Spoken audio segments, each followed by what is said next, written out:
મારો પતિ દારૂ પીને સૂઈ જાય છે. એકવાર મારો દિયર મને તેના રૂમમાં લઈ ગયો, અંદરથી દરવાજો બંધ કરી દીધો.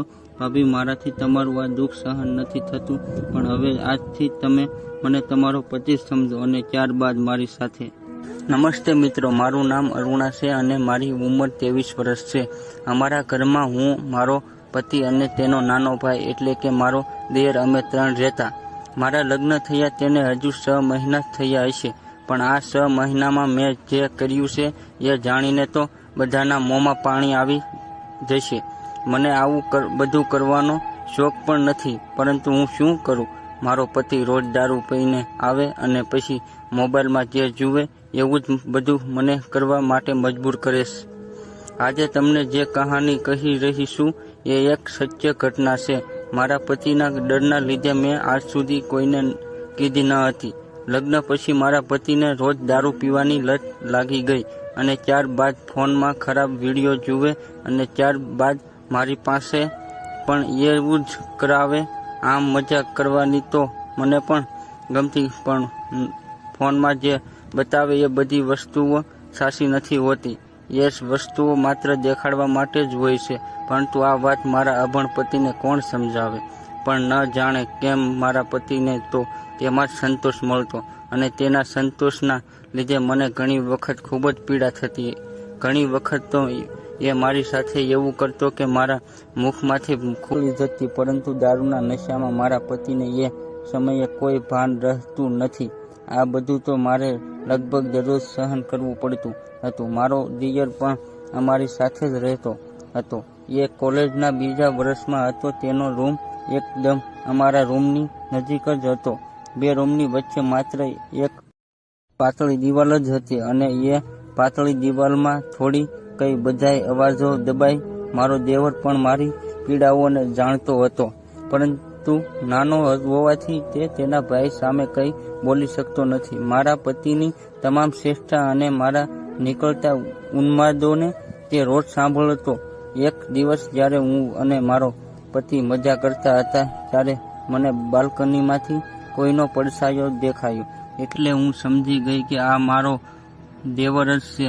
આરામથી ઊભો રહીને અમારી હરકતોને નિહાળી રહ્યો હતો. મારો પતિ મને મજા કરાવતી વખતે માત્ર દર્દ અને પીડા જ આપતો હતો, અને આ પીડાના લીધે મને સાચી મજા ક્યારેય પણ આવતી ન હતી. ત્યારબાદ તો આ રોજનું થઈ ગયું અને મારો દેવર રોજ અમારી હરકતોને નિહાળવા લાગ્યો. એટલે હવે મેં પણ વિચાર્યું કે હું કેવી રીતે મારા દિયર સાથે મજા કરી શકું. એટલે જ્યારે એક વાર તે અમને બંનેને જોતો હતો ત્યારે મારી નજર તેના પર પડી. એટલે મારો દિયર હવે જાણી ગયો હતો કે હું તેને જોઈ ગઈ છું. ત્યારબાદ તરત જ શરમાઈને અંદર જતો રહ્યો. બીજા દિવસે એ સવારે ઉઠ્યો એટલે મેં તેને નાસ્તો કરવા માટે બોલાવ્યો. જ્યારે એ નાસ્તો કરવા આવ્યો ત્યારે મારી સામે નજર પણ નહોતો નાખી શકતો.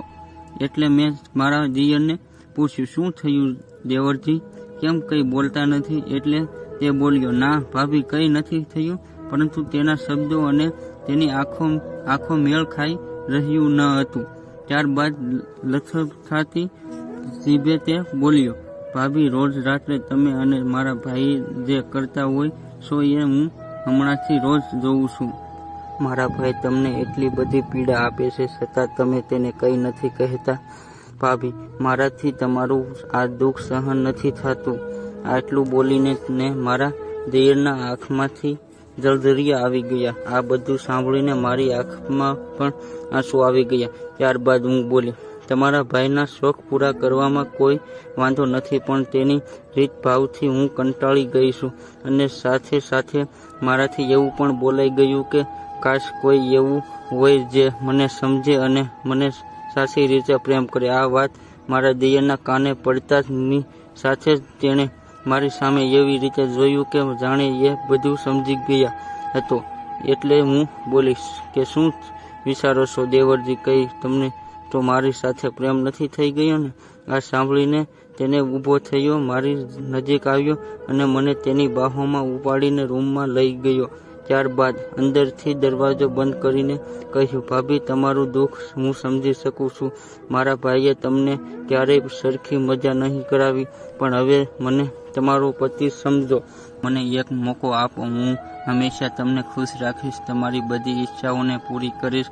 તમે લગ્ન ભલે ભાઈ સાથે કર્યા, પણ હવે આજથી તમે મને તમારો પતિ જ માની લ્યો.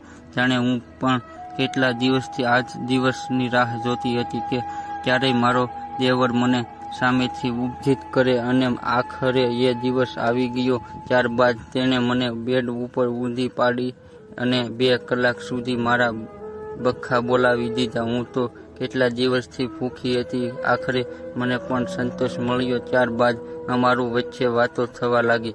ઘરમાં જ્યારે એકતા મળે ત્યારે અમે એકમેકના બની જતા. મારા જીવનમાં મારા પતિથી જે ત્રાસ મને મળતો તેનાથી તદ્દન વિપરીત મારા દિયરનો સૂકો મળ અહેસાસ મને એટલી પ્રકૃતિ આપતો. મેં નસીબથી માની લીધું કે ભલે મને પતિ આવો મળ્યો, પણ દિયર તો સારો મળ્યો છે ને. પણ હવે મને તે વાતનો ડર લાગતો, જ્યારે મારા દિયરના લગ્ન થઈ જશે ત્યારે હું શું કરીશ. આ વાતના વિચારથી હું ક્યારેક દુઃખી થઈ જાઉં છું, પણ મને તે સમયે એવું લાગે છે કે આજુબાજુમાં ઘણા લોકો છે જે મને ખુશ કરી શકે છે. બસ મારે જ પહેલી કરવી પડશે.